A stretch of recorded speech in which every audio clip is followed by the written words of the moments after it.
ایک ایسا نبی جس نے اپنی قوم کو 950 سال تک دعوت تبلیغ دی، لیکن اس نبی کے ساتھ ایمان لانے والے بہت ہی کم تھے۔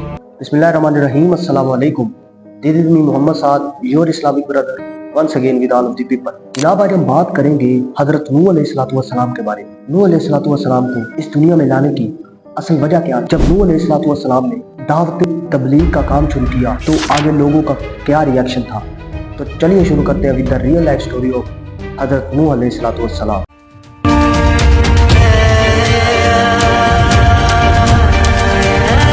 حضرت آدم کے فوت ہونے کے بعد شیطان نے لوگوں کو گمراہ کرنا شروع کر دیا۔ ان کے ذہنوں میں یہ بات ڈالی کہ وہ اپنے نیک لوگوں کی تصویریں یاد کے طور پر بنائیں۔ جب لوگوں نے یہ کام کیا تو وہ آہستہ آہستہ شرک کی طرف مبتلا ہوئے۔ پھر اللہ تعالیٰ نے حضرت نوح علیہ السلام کو اس بستی کی طرف اور اس قوم کی طرف بھیجا۔ جناب نوح علیہ السلام تقریباً حضرت آدم علیہ السلام سے 1000 سال بعد اس دنیا میں آئے۔ انہوں نے اپنی قوم کو دعوت تبلیغ کی، جیسا کہ قرآن مجید میں ارشاد ہے۔ اللہ تعالیٰ فرماتے ہیں کہ ہم نے نوح علیہ السلام کو اس کی قوم کی طرف بھیجا کہ وہ اپنی قوم کو جا کے ڈرائیں۔ تو نوح علیہ السلام نے کہا، اے میری قوم، میں تمہیں واضح ڈرانے والا ہوں۔ حضرت نوح علیہ السلام نے اپنی قوم سے کہا، اے میری قوم، اللہ تعالیٰ کی عبادت کرو، اس سے ڈرو اور میرا کہا مانو، وہ تمہارے گناہ بخش دے گا اور ایک مقرر وقت تک تمہیں مہلت بھی دے گا۔ جناب نوح علیہ السلام نے اپنے رب کو پکارا اور کہا کہ اے میرے رب، میں نے اپنی قوم کو دن اور رات بلایا، اور بے شک جب میں نے ان کو دعوت تبلیغ کی تاکہ تو انہیں معاف کر دے تو ان لوگوں نے اپنی انگلیاں اپنے کانوں میں ڈال لی اور اپنے کپڑے اوڑھ لیے اور اپنی بات پر اڑ گئے اور انہوں نے تکبر کیا۔ پھر حضرت نوح علیہ السلام کہنے لگے کہ جب انہوں نے ایسا کیا تو میں نے ان کو کھلم کھلا اور باوعدہ بلند دعوت دی۔ میں نے ان کو کھلم کھلا دعوت دی اور چھپ چھپا کر بھی دعوت دی۔ جناب نوح علیہ السلام اپنی قوم کے لیے بڑے حریص تھے اور ان کو 950 سال تک دعوت دیتے رہے۔ نوح علیہ السلام نے اپنی قوم سے کہا کہ اے میری قوم، اپنے رب سے معافی مانگو، بے شک وہ بڑا معاف کرنے والا ہے۔ وہ تم پر موسلا دار بارش برسائے گا اور وہ تمہاری مالوں اور بیٹوں سے مدد کرے گا اور تمہیں باغات دے گا اور تمہارے لیے نہریں جاری کرے گا۔ کیا تم اس اللہ کی عظمت سے نہیں ڈرتے؟ تو حضرت نوح علیہ السلام کی قوم کا آگے سے ری ایکشن بڑا عجیب تھا کہ جب بھی حضرت نوح علیہ السلام اپنی قوم کو دعوت دیتے تو ان کی قوم جو تھی وہ اپنی انگلیاں کانوں میں ڈال لیتے اور اپنے کپڑوں کو اوڑھ لیتے، یعنی اپنے سر اور منہ کو لپیٹ لیتے اور وہ اپنی بات پر اڑے رہتے، ان کی ایک بات نہ سنتے۔ جناب نوح علیہ السلام نے اپنی قوم کو 950 سال تک تبلیغ کی، لیکن قوم کے جو سردار تھے وہ کہنے لگے کہ اے نوح، ہم تجھے نہیں دیکھتے مگر اپنے جیسا بشر، یعنی کہ تو ہمارے جیسا ہی ایک انسان ہے، اور تیری پیروی بھی ان لوگوں نے کی ہے جو ہمارے سب سے کم درجے کے لوگ ہیں، یعنی ہمارے رذیل لوگوں نے تیری پیروی کی ہے، اور ہم اپنے آپ پر تیرے لیے کوئی برتری نہیں سمجھتے، یعنی تجھے کوئی ہم خاص نہیں سمجھتے۔